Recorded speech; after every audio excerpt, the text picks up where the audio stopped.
Okay, employment term वैसे हमारे लिए कोई नई नहीं है। एम्प्लॉयमेंट यानी एम्प्लॉयमेंट क्या हुआ, the one who is employed. हम कहते हैं कोई बंदा एम्प्लॉयड है, क्यों एम्प्लॉयड होता है, because he has to earn his livelihood. तो अगर किसी को भी अपनी लाइवलीहुड के लिए कोई भी काम करना पड़ता है, बट वो कौन सा होना चाहिए, लीगल। हम यहाँ लीगल एक्ट्स की बात करते हैं ओनली, इलीगल की बात नहीं करते। Now when I say illegal, I mean to say begging and smuggling and all these things, हम उनको यहाँ पर इंक्लूड नहीं करते। तो यहाँ लिखा है, जैसे आप नोट्स पे देख सकते हो, it's an activity from which a person earns means of livelihood. Okay, एक मिनट, कबीर क्लास में भी लेट, ऑनलाइन भी late. Who is a worker is the second question. Okay, who is a worker. अब हमारे, मैंने जब पहले भी समझाया था तभी ये टॉपिक कहा था कि वर्कर, हमें पता नहीं क्यों माइंड में ऐसा व्यू है कि वर्कर होते हैं जो लोअर लेवल का काम करते हैं, जैसे कि कोई मजदूर है, कोई मिस्त्री है, मतलब छोटा लेवल का जो काम है उसे हम वर्कर बोलते हैं। हमारे इकोनॉमिक्स में इस टर्म को ऐसे नहीं डिफाइन करा जाता। हम इकोनॉमिक्स में कहते हैं the one who works to earn their livelihood is what is known as a worker. अब एक डॉक्टर भी वर्कर है, एक लेबरर भी वर्कर है, एक फार्मर भी वर्कर है और मैनेजर भी वर्कर है। एग्जाम्पल्स दिख रही हैं आप सभी को ना। सो इट मीन्स ये सब भैया, ये फार्मर मैनेजर सभी वर्कर होते हैं। और एक वर्कर जो होता है वो हमेशा जीडीपी में भी कंट्रीब्यूट करता है। क्यों, बिकॉज व्हेन आई वर्क, जैसे मैं अपने यहाँ काम कर रही हूँ, I am a self employed. ठीक, मैं चाहे सेल्फ एम्प्लॉयड हूं, चाहे मैं प्रोफेशनल हूं, चाहे मैं कुछ भी हूं, मैं क्यों काम कर रही हूं, to earn my livelihood. Anybody who is working the livelihood by doing economic activities, of course they are contributing towards GDP. हर एक उस इंसान के काम के कंट्रीब्यूशन को, मतलब मेरा आपका सभी का काम करना, मेरा बढ़ना यानी देश का बढ़ना, इसीलिए हम कहते हैं एक वर्कर के जो भी कंट्रीब्यूशन है वो जीडीपी की तरफ भी होता है। ठीक है, then comes to this point, third number question, why do people work. बड़ा ही जनरल कॉमन सेंस का क्वेश्चन है, इसके लिए ज्यादा नॉलेज लेने की जरूरत नहीं है। क्यों लोग काम करते हैं जी, सबसे पहला कारण क्या है, अपनी लिविंग के लिए काम करते हैं। ठीक, दूसरा, सम पीपल गेट और have money by inheriting it, not working for it. कुछ लोगों को पीछे से दादाजी की जमीन मिल गई और पापा जी की दुकान मिल गई, तो भाई कुछ लोगों को इनहेरिटेड मिलता है।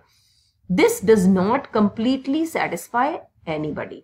मतलब अगर मुझे किसी, मेरे फादर की प्रॉपर्टी मिल गई, have I earned that, no, I need to earn my own living.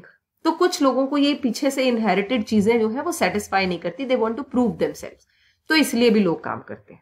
जरूरी नहीं है, अब जैसे टाटा बिरलाज हैं, रिलायंस है, अंबानीज है, उनको कोई कमी थोड़ी ना पैसों की, तो उनके बच्चे क्यों काम कर रहे हैं, उनकी तो शायद 50 पुश्ते बैठ के आराम से खा सकती हैं, but just to for the satisfaction कह लो। सेकेंड नंबर, अपनी वर्थ के लिए भी, हम अपने आप को जताने दिखाने के लिए कि भाई मेरी भी कुछ है, मैं भी सेल्फ वर्थ है मेरी, मैं भी कुछ मायने रखती हूं या रखता हूं सोसाइटी में, इसलिए भी हम शो करते हैं, काम करते हैं कि भाई देखो मैं कमाती हूं, इसका मतलब I also have some self worth, I am giving myself a meaningful life. So उसके लिए भी लोग काम करते हैं। काम के जरिए दिखाया जा सकता है ना दूसरों को कि भाई मेरी भी तो कुछ वर्थ है। सो ये वर्ड आपने वहां लिखने हैं। Every working person is actively contributing. फिर वर्किंग इसलिए भी है, और वो बंदा इसलिए तो कोई नहीं काम करता देश बढ़ाने के लिए। किसी से भी पूछो आप बिजनेस क्यों करते हैं, आप सुबह उठ के जल्दी जॉब पे क्यों जाते हैं, देश की तरक्की के लिए, बिल्कुल नहीं। लेकिन indirectly when I earn my living, it means I am talking about my own growth, in a way I am talking about my country's development and growth. Okay, so ये भी एक कारण हो गया कि लोगों को काम दिया जाता है। We do not work for our own self sometimes. We also have a sense of accomplishment when we work to meet the requirement of those who are dependent on us. Supposingly my children are dependent on me and I am working for them. जब मैं उनके लिए काम करती हूँ तो मुझे बड़ा अच्छा फील होता है, यस मैंने उनकी फीस दी या मैंने उनको आगे बढ़ने के लिए जो मॉनेटरी बेनिफिट्स थे वो जुटा पाई। So it means it gives me a sense of accomplishment. So these are certain reasons जो क्वांटिटेटिव भी हो सकते हैं, क्वालिटेटिव भी हो सकते हैं, जिसके लिए लोग काम करते हैं। आई एम श्योर ये बहुत कोई हाई फाई क्वेश्चन नहीं है जो आपको नहीं समझ में आया होगा। कोई प्रॉब्लम है बच्चों यहां तक कि चले आगे? ठीक है, fourth number question, discuss the number of workers in India. अब यहां पर डेटा टाइप के क्वेश्चंस आ गए। हमारे यहाँ नंबर ऑफ वर्कर्स कितने हैं, तो हमने यहां से स्टार्ट किया 2011-12 में India had about 473 million strong workforce. Now when I use this term workforce, so I need to use this blank sheet here, इसीलिए मैंने उसको साथ में अपने खोल रखा है. ठीक है, तो हम यहां पर लेंगे, वेट, यहां पर दो टर्म्स आपको याद रखनी है बेटा. लेबर फोर्स, जो पहले बड़े अच्छे से भी समझाई थी, फिर भी समझते हैं. Work force, labour force is between 15 to 59 years के लोग. 15 से नीचे होते हैं जुवेनाइल यानी चाइल्ड, उनको चाइल्ड लेबर कहा जाएगा अगर वो काम करेंगे, which is illegal in our country. और 60 साल से ऊपर के लोग रिटायर्ड होते हैं. तो labour force is between this. You also fall in the same category. Labour force में आते हैं एम्प्लॉयड, ठीक है, और जो जॉब ढूंढ रहे हैं, सीकिंग फॉर जॉब. एक जो काम एज के ग्रुप के बीच में जो लोग काम कर रहे हैं और जो काम ढूंढ रहे हैं. तुम लोग ढूंढ रहे हो काम, ढूंढ रहे हो काम, बोल. तो आप कैटेगरी में आते हो नॉट अवेलेबल फॉर वर्क.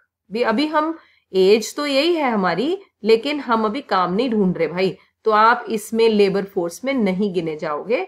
वैसे तो आपकी एज के हिसाब से गिनना चाहिए, लेकिन वो कहते हैं अगर कोई अभी अवेलेबल है काम करने के लिए तो हम उसे नहीं गिनेंगे. और किसे नहीं गिनेंगे? चिल्ड्रन को नहीं गिनेंगे. और किसे नहीं गिनेंगे? ओल्ड एज नहीं गिनेंगे. और उन लोगों को भी नहीं गिनते जो कि फिजिकली चैलेंज्ड होते हैं, स्पेशल एबल्ड, फिजिकली चैलेंज्ड. ठीक है, स्पेशली एबल्ड लोगों को भी हम इसमें नहीं गिनते. ठीक है, फिर वर्क फोर्स क्या है? वर्क फोर्स होती है जो एक्चुअली इनमें से काम है, the one who are employed. Okay, someone wants to join, wait,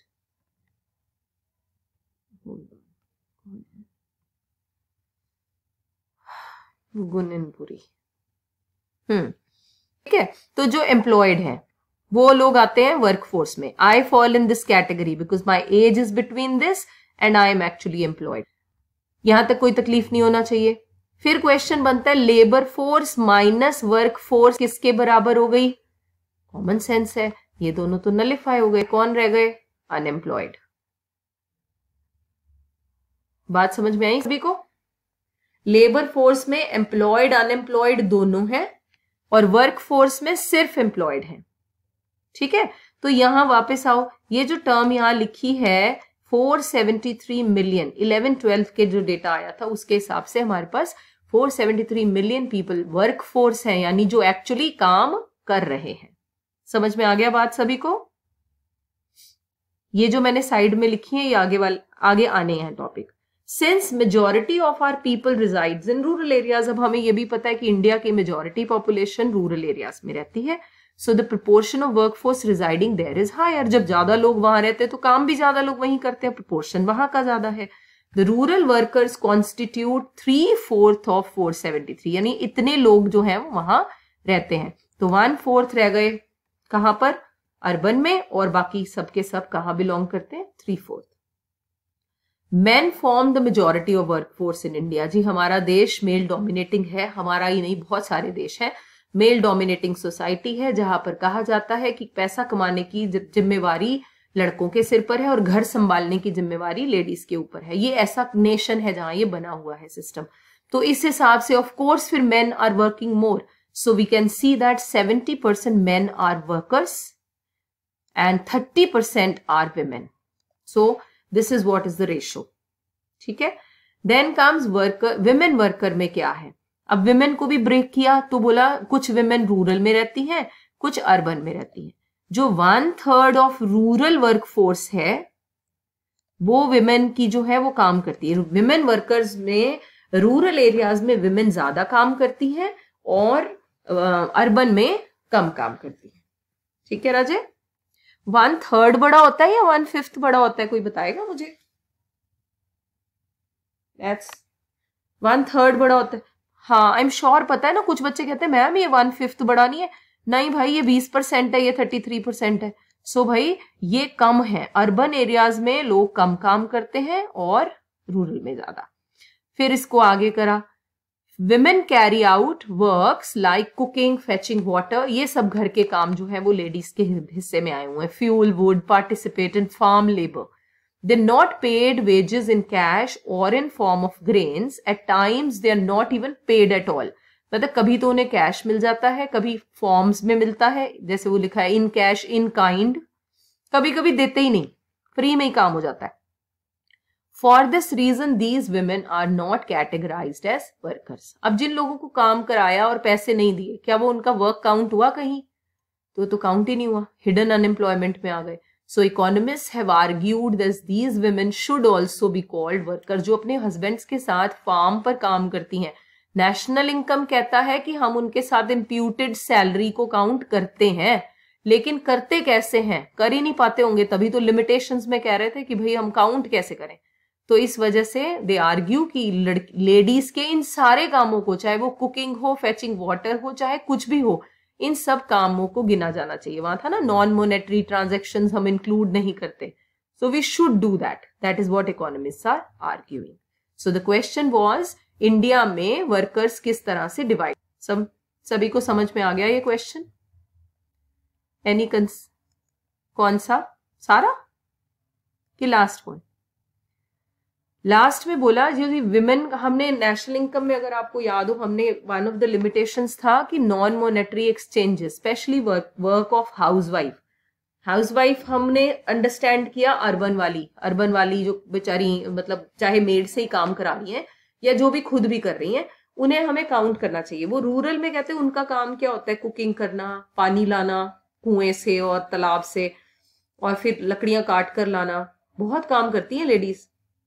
तो इनके सारे काम के बदले में या तो उन्हें पैसा मिला या मिला ही नहीं, लेकिन वो काम तो हो रहा है ना। तो इकोनॉमिस्ट इस बात पर आर्ग्यू कर रहे हैं, डिबेट कर रहे हैं कि इनके कामों को भी इंक्लूड करना चाहिए। ओके, ठीक है जी। 5th number, define the term labour force.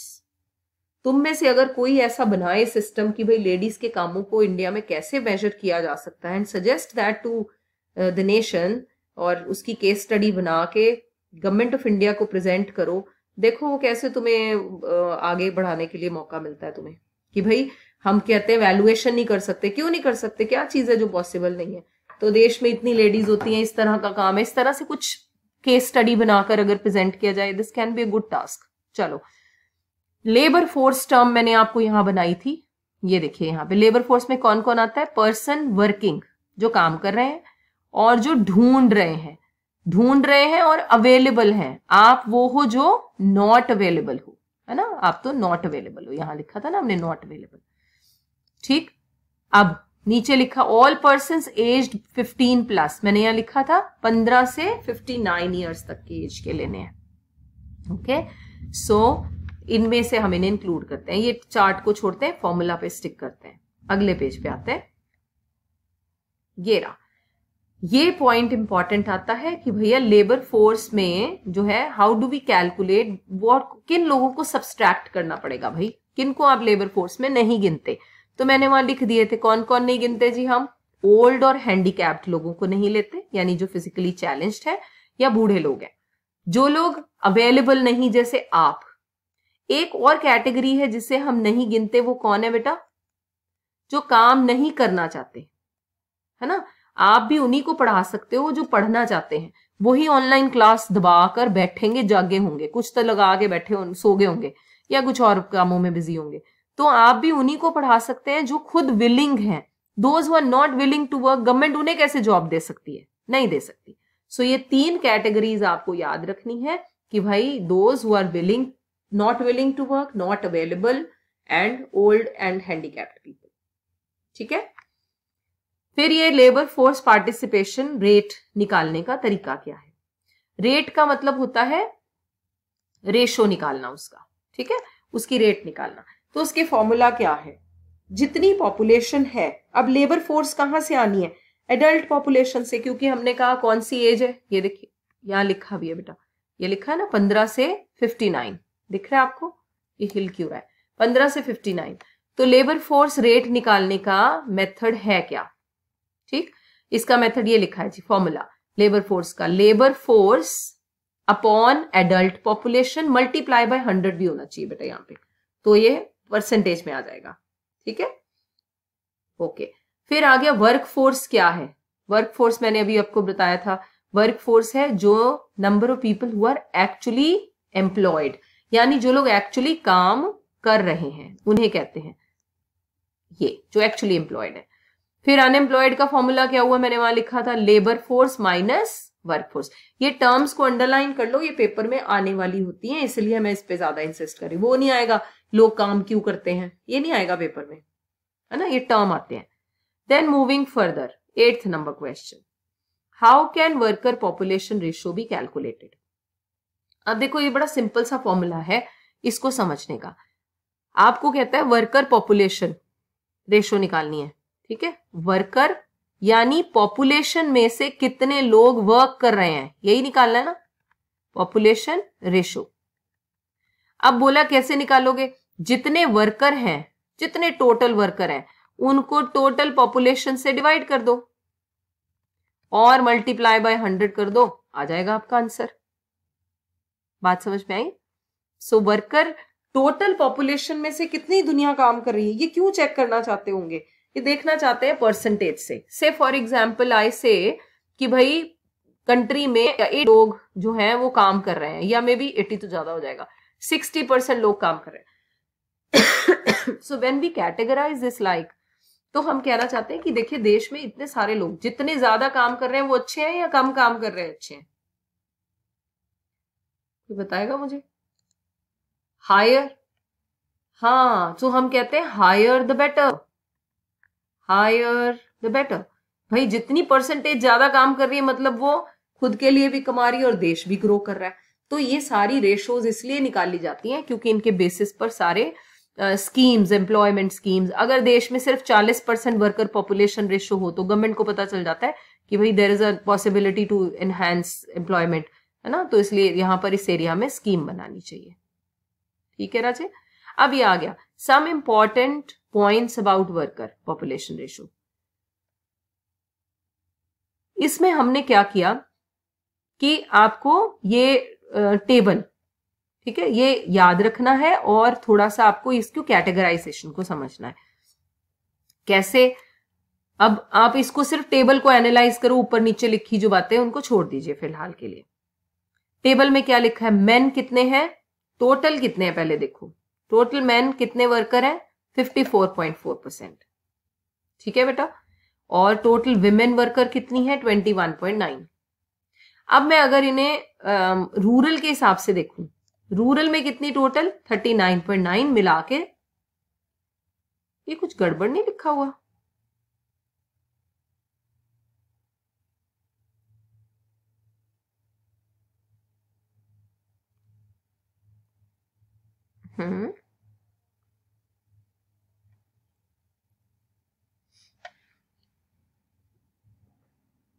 Average है ये, क्या निकाला हुआ है, 100 में से है, ठीक है ये, ओके। हाँ, ये 39.9 टोटल परसेंटेज है जो रूरल एरिया में, हमने इन नंबर से नहीं है इसका मतलब है 100 में से 40 लोग रूरल एरिया में काम करते हैं, 100 में से 35.5% people work in urban area, percentage है ना, 100 में से this much is the total percentage. अब यहां आते हैं, मेन कितने हैं जो काम करते हैं, रूरल में मेन आर 54 और अर्बन में भी मोर और लेस 54, यानी 50% जनता जो है मेन वो रूरल और अर्बन में काम करती है। इसमें मेन कंपैरिजन बनाया जाएगा इसका कि भैया विमेन जो है वो 24% है और 14 अर्बन में है, अर्बन में कम काम करती हैं लेडीज। अब हम ये सारे टॉपिक को पढ़ लेते हैं ताकि हमारा कोई पॉइंट नहीं मिस हो। हायर रेशियो क्या इंडिकेट करता है, जैसे हमने कहा higher the better, it indicates कि जो पॉपुलेशन है वो ज्यादा काम कर रही है, इकोनॉमिक एक्टिविटीज में इन्वॉल्व है। So it's a good sign that most of the population is involve, जितना बड़ा नंबर उतनी अच्छी ratio. On the contrary medium और लोअर रेशो क्या इंडिकेट करती है, लोग कम काम कर रहे हैं। वर्कर पॉपुलेशन रेशो इंडिकेट क्या करता है, status of worker in the society, भैया अगर ज्यादा लोग काम कर रहे होंगे तो ऑफकोर्स उनकी वर्किंग कंडीशंस अच्छी होंगी, वर्कर का स्टेटस बेटर होगा। राइट, नीचे आए, with the help of data given for every 100, ये देखो लिखा भी हुआ है 39.9 आर वर्किंग, यानी हर 100 के पीछे सिर्फ 40 लोग काम करते हैं, 60 नहीं करते। Higher proportion of rural people, urban area में प्रोपोर्शन 35% है और रूरल में वो थोड़ा ज्यादा है। अपॉर्चुनिटीज भी एक कारण हो सकता है। Rural people have limited resources, और उनकी एम्प्लॉयमेंट मार्केट कैसी है बच्चों, छोटी है। और अर्बन के लोगों के पास ज्यादा क्वालिफिकेशन है, स्किल्स है, so as the employment opportunities, so they have more employment opportunities, right? Education level कैसा है इनका, बोलते हैं रूरल एरिया में many do not go to school and colleges and even if some go they discontinue in the middle to join the workforce। ठीक, वहां काम का वर्कफोर्स में कहाँ ज्वाइन कर पाते हैं वो, मतलब अपना यही छोटे मोटे कामों में लग जाते हैं। In urban areas a considerable section is able to study, educational institutions में आप लोग जाएंगे और फिर एजुकेशन लेवल बढ़ेगा।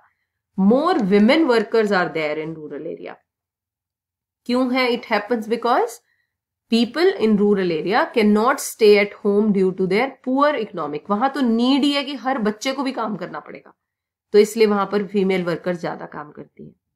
हायर प्रोपोर्शन ऑफ मेल क्यों है? बता दिया, क्योंकि मेन हमारे यहाँ पर इनकम के लिए बताया है, उनका काम ही ये है कि भैया men are encouraged to earn income and females are discouraged to take up jobs। Underestimation of women worker में हम कहते हैं the number of women worker in our country are generally underestimated because many activities undertaken by them are not recognized। उनके जो household chores हैं उन्हें तो हम recognize ही नहीं करते, हम सोचते हैं वो सारा दिन वेली होती हैं, वो काम ही नहीं है उनका कोई, या working at farm, family farm, तो इन कामों को गिना ही नहीं जाता। So this is what is the explanation of this table. अपनी जनरल लैंग्वेज में आपने इसको एक्सप्लेन करना होता है। पेपर का वे है या तो वो सीधा सीधा पूछ लेते हैं कि भाई परसेंटेज डिवीजन वाइज समझाओ, या वो टेबल दे देते हैं और बोलते हैं कि इसे आप इलैबोरेट करो। ठीक है, एनी प्रॉब्लम? क्या समझा दो?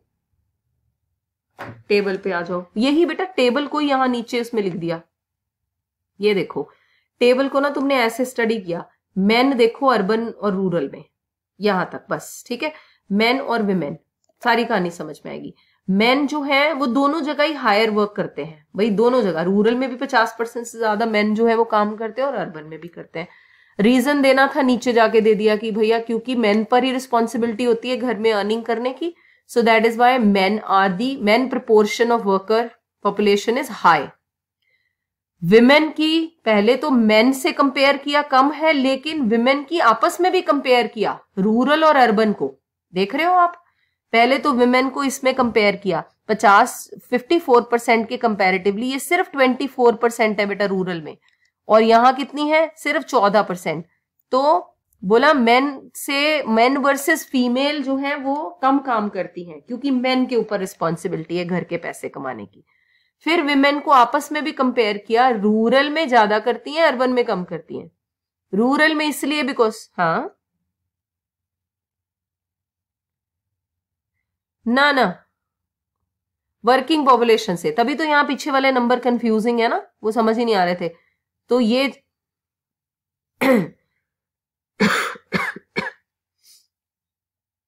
हाँ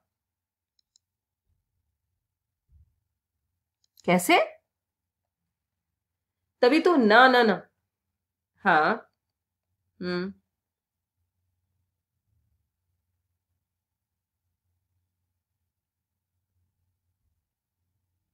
एक मिनट। अब पहली बात तो ये भी चक्कर है ना बेटा, वर्कर जो है out of total population, working population तो नहीं है ना, ये वर्कर पॉपुलेशन है। तो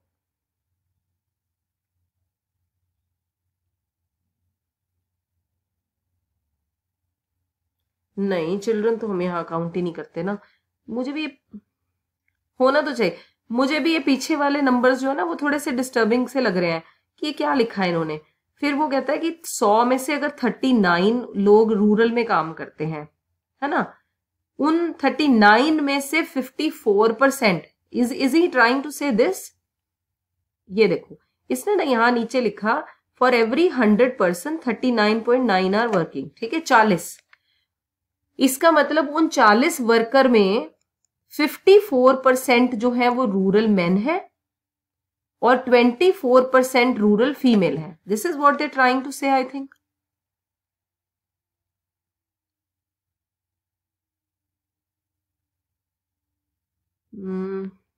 हंड्रेड ही होना चाहिए, वैसे तो परसेंट बना रहा है ये। वैसे ये टेबल भी एनसीईआरटी का है, कुछ तो गड़बड़ है इसमें। मेरे को भी पहले देखते ही लगा था 39। हाँ जी बेटे, ये अलग है, मैंने तो एनसीईआरटी से पिक किया हुआ है। आप अभी लेटेस्ट वाली आपके पास एनसीईआरटी चेक करो, उसके एडिशन कौन से वाले।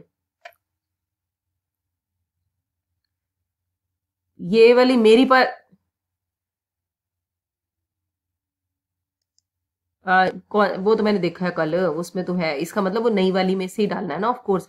ये जो मेरी वाली है ये किस में से है देखोगे कोई? मैंने तो नई वाले में से लिए थे। किसी के पास नई वाली एनसीईआरटी है या मैं डाउनलोड करूंगी फिर, नहीं तो, क्योंकि मुझे भी ये ना थोड़े से कंफ्यूज। ये नई वाले के हैं data, then I need to रेक्टिव। नई वाली में डिफरेंट है। चलो मुझे फॉरवर्ड कर दो फिर ये, ठीक है दिग्जोत, मैं ना इसको चेक करती हूँ। यशित गिव मी सम टाइम, है ना। ये मुझे नंबर्स मुझे बड़े से ये कंफ्यूजिंग लग रहे हैं, ये वाले क्या है? दिस हैज टू बी, ये एक्चुअली तो टोटल यही होना चाहिए, बट ये क्या फिगर है? इसका मतलब ये वर्कर पॉपुलेशन भी नहीं हो सकता है, यहाँ term of worker adult population ratio ये हो सकती है, क्योंकि टोटल एडल्ट पॉपुलेशन में कितने वर्कर हैं आउट ऑफ टोटल पॉपुलेशन। आप मेरी बात समझे, है ना। अगर टोटल पॉपुलेशन कहता है तो 100 होना चाहिए, लेकिन अगर एडल्ट पॉपुलेशन में कितने वर्कर है तब ये नंबर्स चल सकते हैं। सो आई हैव टू रेफर दी कर दी। थैंक यू बेटा, I will see that again, फिर हम इस टेबल को दोबारा से एक बार देख लेंगे, राइट है। चलो इसके नेक्स्ट क्वेश्चन पे आते हैं। ये जनरल सा क्वेश्चन है, एम्प्लॉयमेंट वाला। अच्छा जी, एम्प्लॉयमेंट कितने टाइप के होते हैं? ठीक है, ये हमने पहले भी पॉवर्टी चैप्टर में भी एक बार डील किया था। Employment is an activity which enables a person to earn means of living. Employment बता दिया भाई, ये वो एक्शन है, एक्टिविटी है जिसके अंडर बंदा काम करता है।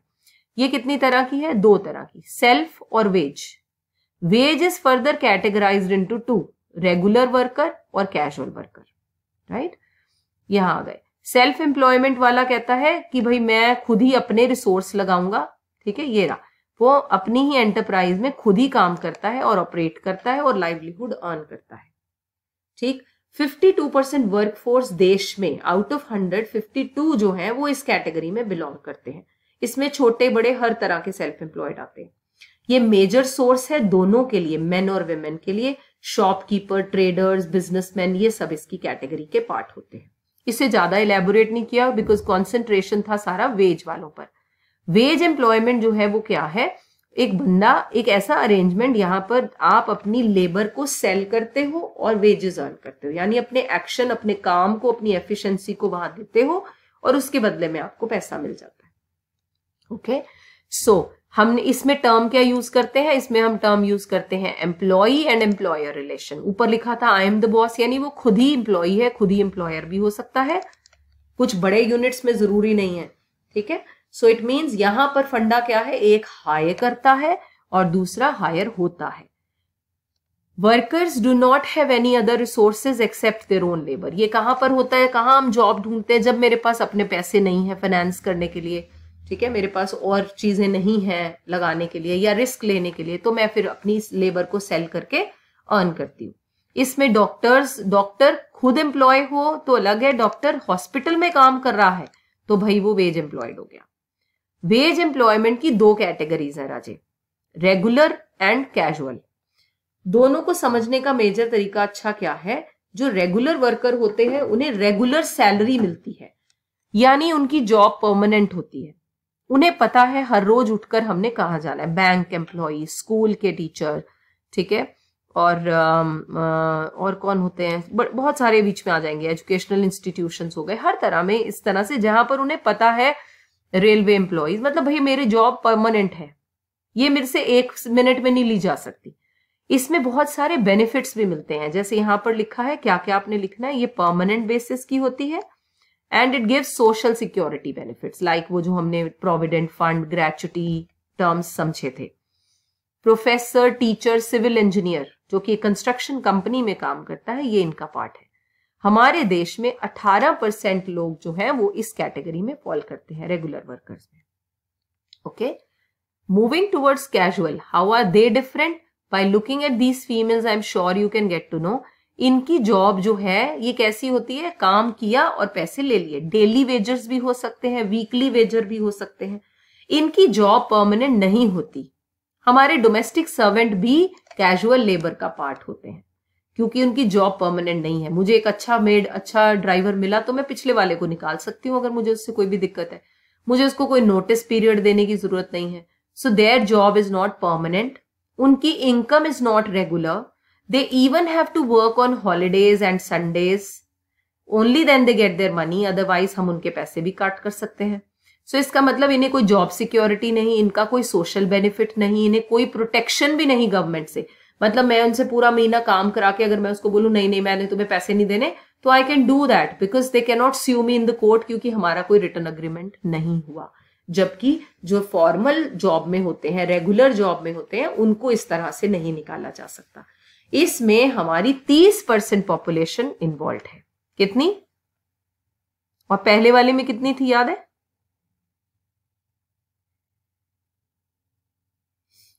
पहले में कितनी थी? 18, यहां पर 30%। ठीक है, साथ साथ अंडरलाइन करते जाना, अपने प्रिंट निकलवा लो। ओके, फिर यहां आ गया जी, इसको कैटेगराइज करो। ये काम कौन कौन से हैं? एग्रीकल्चर, माइनिंग, ये आपको यहां दिए। इसकी कैटेगराइजेशन ऐसे भी हो सकती है कुछ टॉपिक्स में कि भाई सेक्टर वाइज डिवाइड करके बताओ, प्राइमरी, सेकेंडरी एंड टर्शरी। हमें यह भी पता होना चाहिए कि जो प्राइमरी सेक्टर है वो कौन सा है, जिसमें हम अपने नेचुरल रिसोर्सेस को यूज करते हैं। ठीक है, नेचुरल रिसोर्सेस से एक्सट्रैक्ट करके हम प्रोडक्शन करते हैं, उन्हें हम प्राइमरी सोर्स कह देते हैं। जैसे एग्रीकल्चर हो गया, बी कीपिंग हो गया, फिशिंग हो गया, ये सब जो है इसी में आएंगे।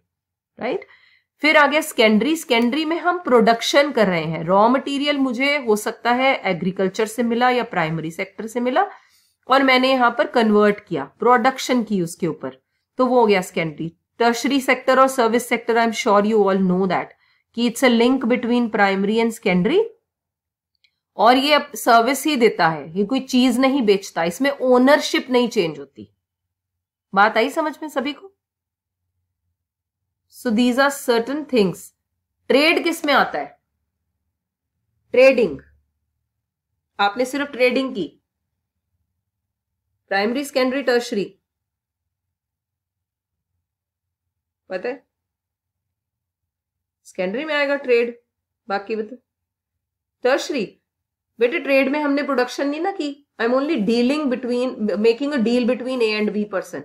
मैं खुद सी हूं तो मैंने कुछ बनाया ही नहीं, आई am only giving my services, है ना। जो ये कमीशन एजेंट होते हैं, ब्रोकर्स होते हैं, ये क्या करते हैं? ये कौन से सेक्टर में आते हैं जी? मैंने हेल्प, टर्शरी में मैंने हेल्प की पुराना स्कूटर बेचने में, गाड़ी बेचने में, घर बेचने में। मेरा कोई प्रोडक्शन थोड़ी है हाउस, मैंने सिर्फ अपनी सर्विस प्रोवाइड की। डॉक्टर्स, लॉयर्स, टीचर्स, ये सब सर्विस में आ जाएंगे। तो इस तरह से आपको मे बी की कैटेगराइजेशंस आ सकती हैं, ये आपके सामने दी हुई हैं। जैसे यहाँ ट्रेड दिया भी हुआ था मैंने। कंस्ट्रक्शन बिजनेस कहाँ आएगा बेटा? Construction business, building construction, secondary, बना रहे हो आप कुछ, है ना। मैन्युफैक्चरिंग भी क्या हो गया? सेकेंडरी, है ना। Trade and transportation and storage secondary, sorry tertiary, services tertiary. ठीक है, तो इस तरह से कैटेगराइजेशन आ गई। Now moving to the next table. This table make sense, 100 में से सारा परसेंटेजेस है। ये राजी प्राइमरी, सेकेंडरी और टर्शरी का एक कैटेगराइजेशन। इसे आप रूरल अर्बन वाइज भी देख सकते हो, इसे आप सेक्स वाइज भी देख सकते हो, मेन वेमेन वाइज।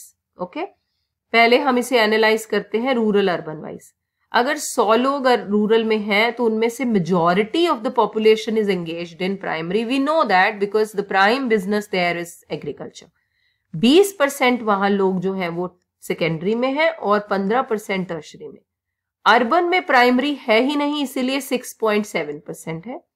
35% यहां अर्बन का सबसे बड़ा पार्ट कहां जाता है?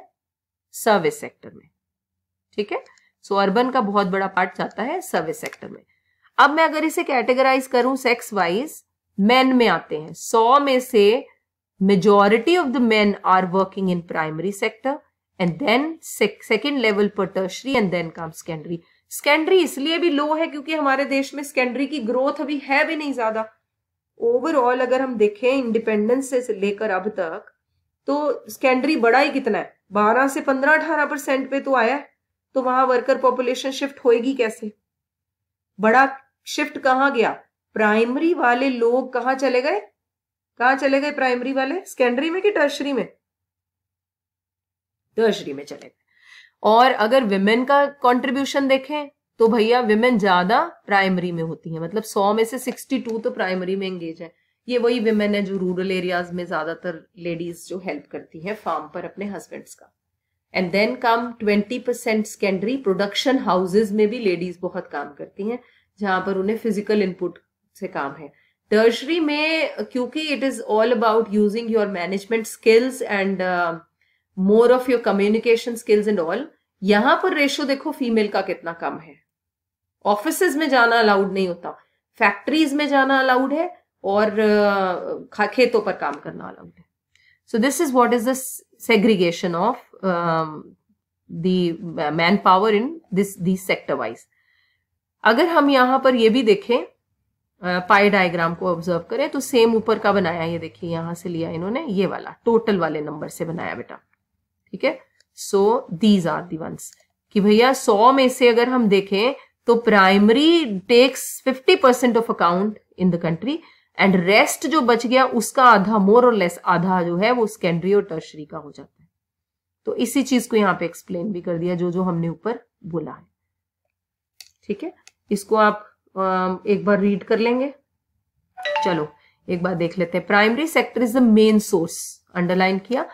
Secondary sector provides employment to these many people और टर्शरी इतने लोगों को काम देता है। 64% जो ये ऊपर से ले रहे हैं डेटा बेटा यहां से, 64% पीपल, वो जो रूरल वाले हैं वो कहां पर है? एग्रीकल्चर, फॉरेस्ट्री, ये सब इसके परसेंटेज वाइज डाल दिया। फिर आया agriculture is not a major source in urban area, जो जो मैंने बोला वो सब यहाँ लिखा हुआ है। तो सेकेंडरी जो है वो इतने % अर्बन के लोग होते हैं। फिर फीमेल पे लिख दिया, दो both men and women workers are concentrating in the primary sector, but women workers जो हैं वो ज्यादा होती हैं प्राइमरी में और 63% विमेन जो है वो प्राइमरी में होती है। Whereas less than half of male works in this sector. मतलब करते क्या है, ये जो बिहारी भी है ना वहां पर खेतों में वो लगाकर क्रॉप लगा के यहाँ आ जाते हैं and rest of the time सारा वीड देखना, पेस्ट वगैरह देखना, पानी लगाना, ये सब काम विमेन के ऊपर वहां छोड़कर आ जाते हैं। एंड मेन गेट अपॉर्चुनिटी, फिर वो क्या करते हैं, यहाँ आके हमारे यहाँ फैक्ट्रियों में काम कर लेते हैं या किसी और तरह के काम में इन्वॉल्व हो जाते हैं। Any trouble till here?